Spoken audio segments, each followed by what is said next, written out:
औज़ु बिल्लाहि मिनश शैतानिर रजीम बिस्मिल्लाहिर रहमानिर रहीम। प्यारे बच्चों, अस्सलामु अलैकुम व रहमतुल्लाहि व बरकातुहू व मग़फ़िरतुहू व दख़लल जन्नह।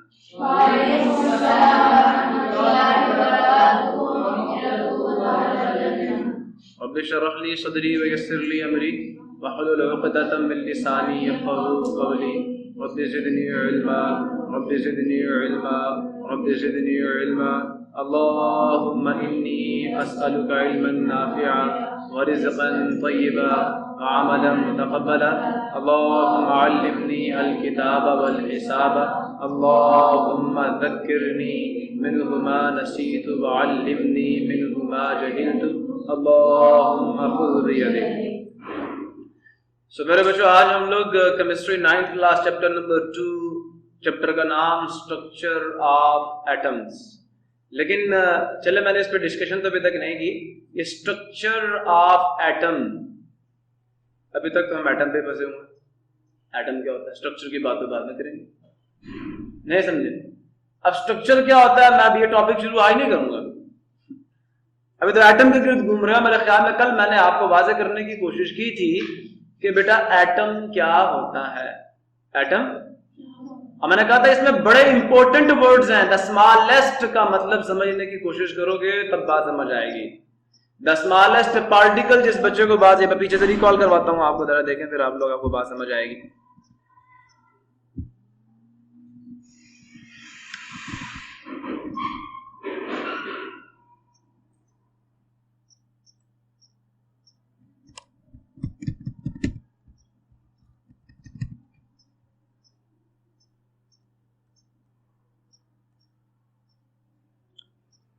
ठीक है, तो कल मैंने आपसे मैटर की डेफिनेशन की बात की थी।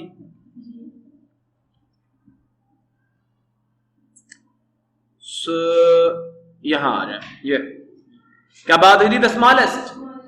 स्मॉलेस्ट का मतलब पता है? इससे छोटा नहीं होगा, इससे छोटा नहीं होगा। अगर इससे भी छोटा करोगे तो फिर वो चीज बाकी नहीं रहेगी। छोटा तरीन, इससे छोटा नहीं हो सकता। ग्रेटेस्ट, उससे बड़ा नहीं हो सकता। ये बेटा सुपरलेटिव डिग्री है। सुपरलेटिव डिग्री का मतलब समझो, ये हद है, इससे छोटा कर ही नहीं सकते। फिर पार्टिकल का मतलब टुकड़ा होता है, जर्रा होता है, मैंने कल बताया था।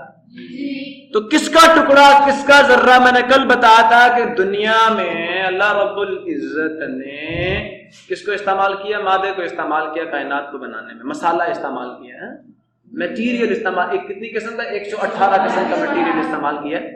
और अगर मैं सोने को पकड़ लूं, और सोने को मैंने जैसे कल आपको कहा था मैं काटना शुरू करूं, जैसे ये एक ईंट है सोने की है, मैंने पहले इसको काट के कितने टुकड़े बनाए? 4। ऐसे काटा था ना। मैं जरा यहां पर अगर आपको दोबारा से इलेबोरेट करने की कोशिश करूं तो आपको मेरी बात मेरे ख्याल में दोबारा आवाज है। तो ये एक ईंट है सोने की, मैंने इसको काटा, 4 टुकड़े बने। मैं फिर एक और टुकड़े को काट के 2 हिस्से बना सकता हूँ, फिर एक को काट के 2 बना सकता हूँ, फिर एक को काट के 2 बना सकता हूँ, फिर एक को काट के 2 बना सकता हूँ, फिर एक को काट के 2 बना सकता हूँ, फिर एक को काट के 2। मतलब मैं हाफ कर सकता हूँ। करते करते करते करते करते करते करते करते अखीर पे मेरे पास कोई एक ऐसा छोटा टुकड़ा आएगा जिसको अगर मैं मजीद काट डालूं तो इस टुकड़े के बाद जो सोने की खुसूसियात है वो इन टुकड़ों में ना रहे। जो 2 टुकड़े वजूद में आएंगे उनमें सोने की खुसूसियात नहीं होंगी। वो छोटा तरीन टुकड़ा, उसे हम कहते हैं, जैसे दीवार की ईंट है ना, तो वो छोटा तरीन टुकड़ा जिसको मजीद काट दिया जाए तो सोने की खुसूसियात उस टुकड़ों, वो जो टुकड़े मजीद बनेंगे उनमें बाकी ना रहे, उस छोटे तरीन टुकड़े को जिसमें सोने की सारी खुसूसियात हो, हम उसको सोने का आइटम कहते हैं। इसी तरह लोहे का आइटम भी होगा, इसी तरह चांदी का आइटम भी होगा। और इन छोटे छोटे आइटम्स के मिलने से आपके पास सोना, लोहा, चांदी, सारी चीजें बनी। समझ आ रही थी? तो कल मैंने यहां से बात शुरू की थी। फिर मैंने कल आपको मैटर की डेफिनेशन समझाने की कोशिश की। मैटर क्या है? मैटर एटम्स के मिलने से बना, मॉलिक्यूल्स के मैटर को समझ देते हैं। तो मैंने कल कहा था एनीथिंग, एनीथिंग का मतलब कोई भी चीज, कोई भी चीज, कोई भी शय, एनीथिंग लिखो, विच जो हैव रखे मैस। पहली चीज याद रखना, कोई भी चीज जो रखे, क्या रखे? पहली चीज मैस रखे, उसमें मैस मौजूद हो, और दूसरी चीज क्या हो? जगह दे, ऑक्युपाई करे स्पेस को, जगह घेरे। अब आपके लिए ये बातें बड़ी आसान लग रही होंगी, लेकिन इनके हकीकत में क्या मानी है हमने उनकी तरफ जाना है। मैथ रखने का क्या मतलब है, स्पेस ऑक्युपाई करने का क्या मतलब और मकसद है, अगर आपको ये बातें समझ आ गई तो बेटा जी बात ही सारी खत्म हो जाएगी। नहीं समझ बात समझ आ रही है? अगर ये दो बातें मेरे प्यारे बच्चों को समझ आ गई, आपकी जिंदगी बन जाए, आपकी जिंदगी बन जाए। तो कल मैंने कहा था anything which have mass and occupies space, रट्टा तो लगा लोगे लेकिन समझना हुआ तो अप्लाई नहीं कर पाओगे, इल्म में नाफे नहीं बनेगा। जब तक मैथ का मतलब समझ नहीं आएगा, जिंदगी में इस्तेमाल करके फायदा नहीं उठा सकते तुम इससे। तुम्हें किसी शख्स ने गाड़ी दे दी, हाँ, उसमें स्टीयरिंग व्हील भी तो होता है ना, ब्रेकें भी होती हैं, क्लच भी होता है, गियर भी होते हैं, और तुम्हें यह ना बताया इनका मतलब और मकसद क्या है, तुम गाड़ी चला लो। यही तो क्या इस डेफिनेशन का, क्लच, स्टीयरिंग व्हील, ब्रेक्स, ये मास और स्पेस ऑक्युपाई करना है। कोई भी चीज जिसमें मास हो और वो स्पेस ऑक्युपाई करे वो है मैटर। तो बात समझ आ रही है बच्चों? दो चीजों हैं, जिस चीज में इनमें से एक चीज की भी कमी होगी वो मैं आपको बताता हूं, एक ऐसी चीज जिसका मैस नहीं होगा लेकिन स्पेस ऑक्युपाई करेगी, लेकिन वो मैटर नहीं, मैस नहीं है, स्पेस ऑक्युपाई कर रही है। सोचें आपके दिमाग में है, जगह घेरी हुई है, लेकिन एटम्स से थोड़ी बनी हुई है वो। आपके मेमोरी कार्ड में डाटा जो होता है इलेक्ट्रिकल पल्सेस की फॉर्म में होता है भाईजान, समझे? एटम्स और मॉलिक्यूल्स नहीं होते। समझ आ रही है नहीं आ रही? समझ आ रही है नहीं आ रही? सो देयरफॉर चीजें स्पेस ऑक्युपाई करेंगी, लेकिन वो स्पेस भी किसमें, वर्चुअली स्पेस ऑक्युपाई की होगी उन्होंने, मैटर नहीं होगी। अभी जो कहा आपके लिए मैटर नहीं होगी, लेकिन आगे जाकर हो सकता है आपके वो भी तो मैटर है। हाँ भाई आपने तो मैटर प्रूफ हो रही है होंगी, लेकिन फिलहाल के लिए सुन रहे हो? तो anything which have mass and occupies space, दो काम करे, मास रखे और स्पेस ऑक्युपाई करे, इज कॉल्ड मैटर, वो मैटर है। लेकिन अगर भाई ये तो बताए मैथ्स का मतलब क्या है, हमें तो नहीं पता मैथ्स का मतलब। चीज समझ आती है, कोई चीज होगी, कोई स्ट्रक्चर होगा, कोई साख्त होगी, कुछ भी होगा, कुछ होगा जो दो खुसूसियात रखेगा, मास रखेगा, स्पेस ऑक्युपाई करेगा, मैटर है। ठीक है, मास रखना इसको उर्दू में कमियत कहते हैं, स्पेस ऑक्युपाई करना स्पेस कहते हैं, जगह को ऑक्युपाई करना कहते हैं घेरने को। ठीक है, इसका मतलब है, कॉल का मतलब कहलाता मैटर। बेटा अगर देख लो कोई वर्ड समझ नहीं आ रहा पहली लाइन में तो मुझसे पूछ सकते मैथ्स क्या होता है। तो कल मैंने आपको वापस मैं लेके गया था, देखो जी मैटर है, और मैटर के अंदर भी 118 किस्म का अल्लाह ताला ने मसाला इस्तेमाल किया कायनात को बनाने में।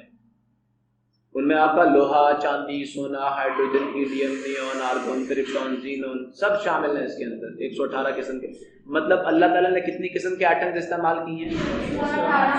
कितनी किस्म की ईंटें इस्तेमाल की हैं? 118 किस्म की ईंटें इस्तेमाल, एटम्स 118 किस्म के पूरी कायनात को बनाने में इस्तेमाल किए हैं। ठीक है बेटा, ठीक है। अब मैं अगर आपके सामने कहता हूँ अगर ये पेन जो है ये सोने का बना हुआ, किसका? तो सवाल ये पैदा होगा, इस दीवार में ईंटें गिन सकते हो? दीवार में लगी हुई ईंटें गिन सकते हो ना, कितनी? तो आपसे को बता ये पूछे कि बताएं इस पेन जो कि सोने का बना हुआ इसमें कितने एटम लगे हैं सोने के? पूछ सकता है ना, पूछ सकता ना कोई? इसका जवाब आपको कौन देगा? मैथ्स देगा। अब जब मैं इस पेन के मास की बात करूंगा तो पेन में कौन मौजूद है? एटम, सोने का ना। ठीक है, अब ये लिखना बाकी ने सोने का कहा तो सोने का बन। सपोज कर रहे हैं अगर सोने का होता तो मुझसे ये पूछता इसका मैथ क्या है, तो इसका मतलब वो मुझसे ये पूछ रहा था how many atoms are used to construct this pen. इस पेन को बनाने में सोने की कितनी ईंटें इस्तेमाल हुई हैं, कितने सोने का एटम इस्तेमाल हुए, तो इसका मैथ अभी भी समझ नहीं है। तो किसी चीज के मास रखने का, अब बात समझ आई है? मैंने ये लिखा हुआ ये मास की डेफिनेशन मैंने कल आपको दे दी, the total number of atoms की वो कुल तादाद जो किसी जिस्म में मौजूद। हमारा जिस्म भी एटमों के मिलने से बना भाई, घबराना नहीं है। हवा भी एटमों के मिलने से बनी, पर्दे सब चीजें एटमों के मिलने से बनी। समझने की कोशिश, ये ना कहना पर्दा भी मैटर है, बिल्कुल मैटर है, क्यों मैटर? एटम मॉलिक्यूल जिसके अंदर भी है, कार्बन की लंबी लंबी चेन ना, कपास है और क्या, आपके पौधे, इंसान सब एटम्स से मिलकर बने हैं, सब ये चीज कहना नहीं है, सब एटम्स के मिलने से बने हैं। सुन रहे हो जी? Good. The total number of atoms, atoms फिलहाल के लिए atoms which are present in a body, ये लिखा हुआ मैंने, the total number of atoms, atoms की वो कुल तादाद जो कि मौजूद होंगे इन ए बॉडी, एक जिस्म में, इस कॉल्ड इट्स मैस, वो उसका मैस है, वो उसके अंदर मौजूद कमियत है, अवाम है, अवाम अवाम अवाम अवाम अवाम। प्रॉब्लम मैंने कल यही लिखा था, मास इज नॉन जीरो, लिखा नजर आ रहा है? ये नॉन जीरो का मतलब ये है कि बॉडी के अंदर ये नहीं एटम्स नहीं है। मास होने का मतलब ये है बॉडी में एटम्स मौजूद है, अगर नहीं है तो मास नहीं होगा, वो मैटर नहीं। अभी भी बात समझ लगता नहीं आई? बॉडी मैस रखती है तो इसका मतलब पक्का बॉडी में एटम्स होंगे, अगर नहीं रखती तो फिर वो बॉडी में एटम्स नहीं होंगे। आप समझ आया? बॉडी में मैस का होने का मतलब, मैस अगर जीरो हो जाए तो जीरो का मतलब कुछ भी नहीं, और जीरो का मतलब कुछ भी नहीं, इसका मतलब बॉडी में एटम्स ही नहीं है, तो मैटर कैसे हो? नहीं समझे? डेफिनेशन सही है। Total number of atom, body में एटम्स हैं, बॉडी में एक एटम होगा, दो होंगे, मतलब एटम्स की तादाद कुछ ना कुछ होगी, इसलिए तो उसका मैस है। मैं कहूं मेरी जेब में पैसे हैं, क्या मतलब? 1 रुपया तो होगा ना, ये तो नहीं कि 1 रुपया भी नहीं होगा, ठन्नी भी चवन्नी भी नहीं होगी, कुछ ना कुछ तो होगा ना यार। अभी भी समझे? Total number of atoms, atoms हैं मतलब कुछ ना कुछ तो होगा ना। अबू के मेरी जेब में पैसे हैं, 1000 का नोट तो होगा ना, चलो 1 रुपया तो होगा ना। तो टोटल नंबर ऑफ एटम्स होने का मतलब ये है कि बॉडी में एटम्स होंगे, मैस रखती है, एटम्स होंगे, एटम्स की कुछ ना कुछ तादाद होगी, कुछ ना कुछ आवाम होगी, अगर नहीं है तो फिर वो बॉडी मैटर नहीं है। बॉडी नहीं हो सकती, मैटर कैसे हो जाएगा? मैस ही नहीं है तो मैटर की डेफिनेशन ही खत्म हो जाएगी, पहली कंडीशन ही फुलफिल है। तो बॉडी में एटम्स की कुछ ना कुछ तादाद है, मास का मतलब ये है कि बॉडी में एटम्स की कुछ ना कुछ तादाद होनी चाहिए, पहली कंडीशन, पहला फिल्टर। अब दूसरा क्या है? वो स्पेस ऑक्युपाई करे। क्या करे? स्पेस ऑक्युपाई करे। बोलो बोलो, क्या करे? स्पेस ऑक्युपाई करे। अच्छा, ये बात समझ आ गई जी? अच्छा चलो एक बात सुनो, मैंने ऐसा जवाब दे दिया हुआ है, इसकी एक्सप्लेनेशन ये है, इसका आंसर ये है, मास इज नॉन जीरो, मैंने कल दे दिया था। मास नॉन जीरो का मतलब क्या है? कि जीरो के अलावा 1 हो सकता है, मैस जो है वो बराबर है 1 2 3 व्हाटएवर, कुछ भी, कुछ ना कुछ होगा, जीरो नहीं हो सकता, नथिंग नहीं है, समथिंग है। ये बात समझ आ रही है? ये मैथमेटिकली डेफिनेशन समझ आ गई? बॉडी है mass, this means this, problem. Next पे चलते हैं। A body have no mass means, अब मैं तुम्हें अगर यहां पे लिख के दूं, इसका मतलब ये है body have some atoms in it. इसका इंग्लिश में मीनिंग ये है, मैथमेटिक्स में मीनिंग ये दोनों है, दोनों में से एक लिख दो। इसका मैथमेटिक्स में मीनिंग ये है, ठीक है, और इंग्लिश में मीनिंग ये है, body have no atoms, body में एटम्स नहीं है, बॉडी में कोई एटम नहीं है। अभी बात समझ नहीं आई है? वाह, बड़ा चलाक हो गया इसने। हाँ, आगे चलें? क्लियर हो गया सबको? अब बेटा स्पेस ऑक्युपाई करना है। क्या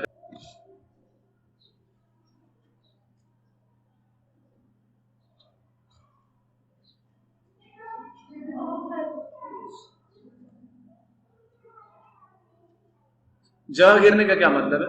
तो इसका मतलब ये है, द बॉडी मस्ट हैव। अब बात दिमाग में आना शुरू हुई है ना? नंबर 1 लेंथ, नंबर 2 इसमें और आएगा एरिया, या बेटा वॉल्यूम आ सकता है 3 पे, ठीक है। अब इसका मतलब क्या है? लेंथ की डेफिनेशन क्या होती है अल्लाह वालों, ये बताओ मुझे। चलो, लेंथ क्या होती है? जी जी,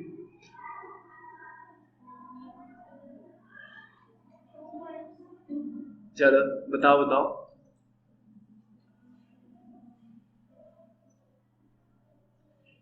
स्पेस बता देता हूं पहले आपको, स्पेस बता देता हूं पहले आपको। इट इज द सेपरेशन, क्या सेपा सेपरेशन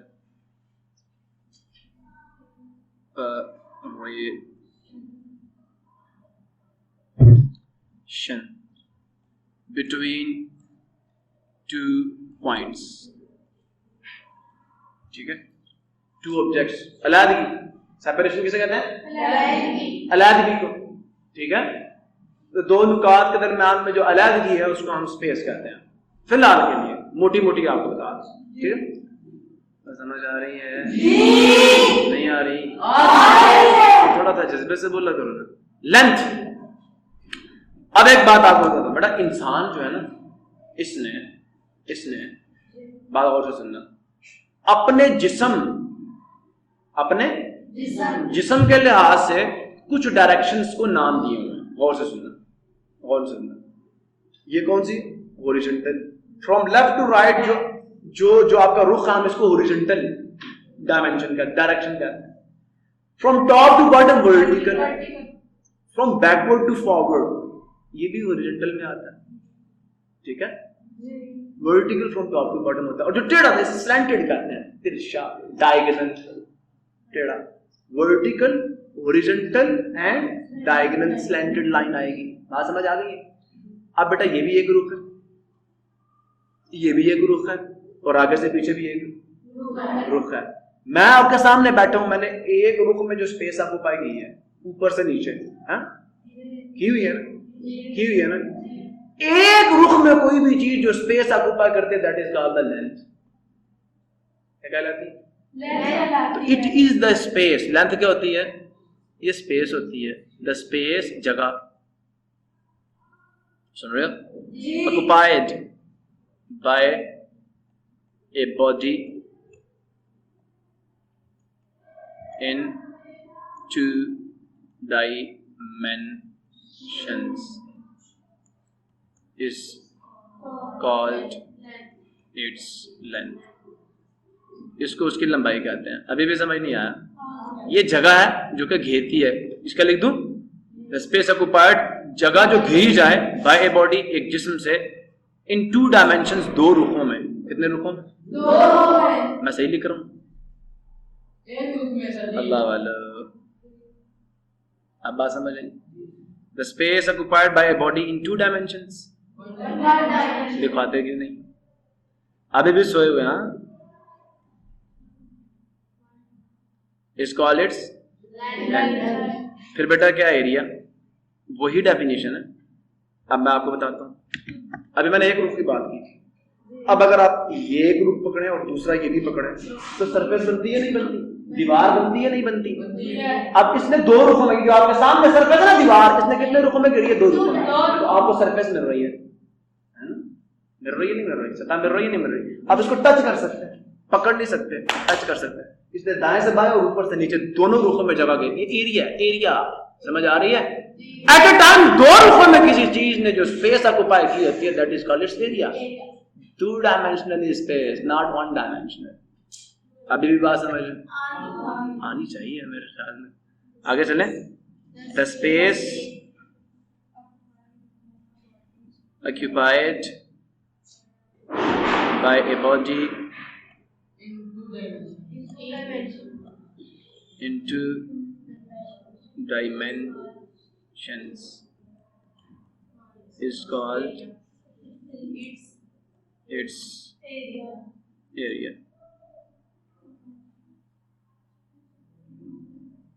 एरिया को उर्दू में रकबा कहते हैं, ठीक है। ऑक्यूपाइड का मतलब समझ आ गया, बाय बॉडी टू डायमेंशन, दो रुखों में, इज कॉल्ड इट्स एरिया। फिर वॉल्यूम कितने रुखों में होगा? तीन रुखों में, ठीक है। अब मैं आपके सामने बैठा हूं, मैंने फ्रॉम टॉप टू बॉटम जगह घेरी हुई है, फ्रॉम लेफ्ट टू राइट जगह घेरी हुई है, आगे से पीछे मेरी मुठाई भी तो है ना, तीन रुख है ना। एट ए टाइम मेरी बॉडी, आपकी बॉडी ने तीन रुखों में स्पेस ऑक्यूपाई की, दिस इज कॉल्ड वॉल्यूम। लिख दूं? तो इन तीनों में से अगर कोई बॉडी एक चीज रखती है तो हम कहेंगे उसने स्पेस ऑक्यूपाई। अब ये जो दीवार की सरफेस है इसका एरिया वॉल्यूम नहीं है, सामने वाली सरफेस का, ऐसा ही है ना, एरिया रखती है, ठीक है। तो वॉल्यूम क्या है? The space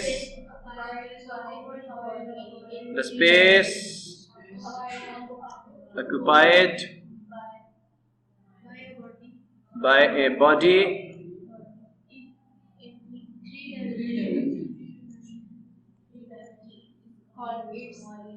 mentions is called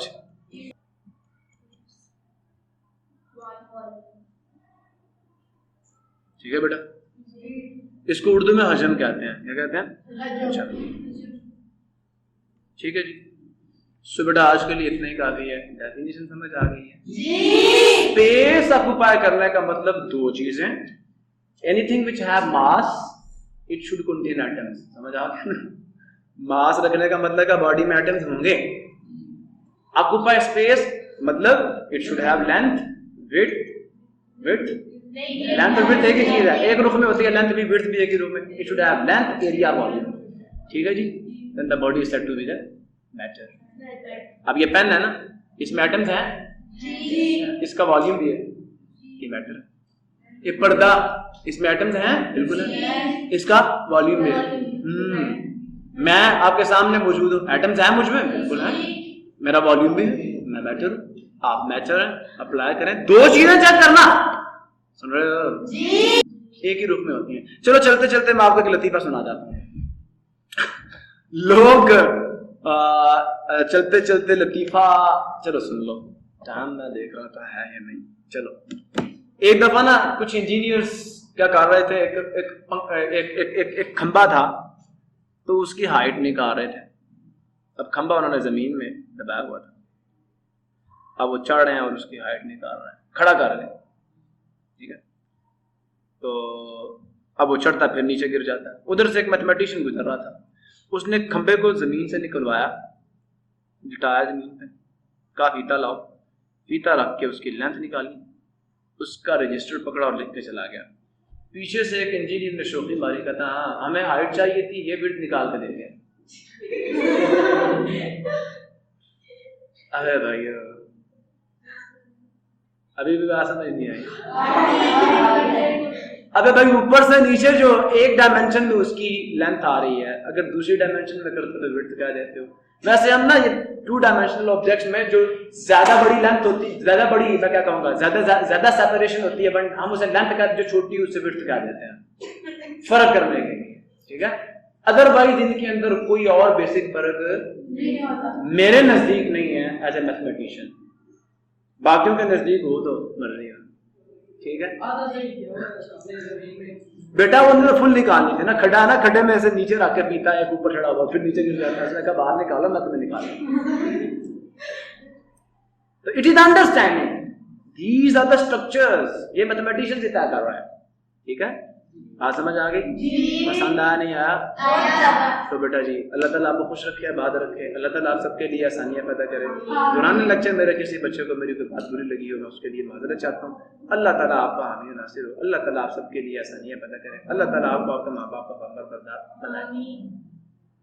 अल्लाह हाफिज। पाकिस्तान जिंदाबाद।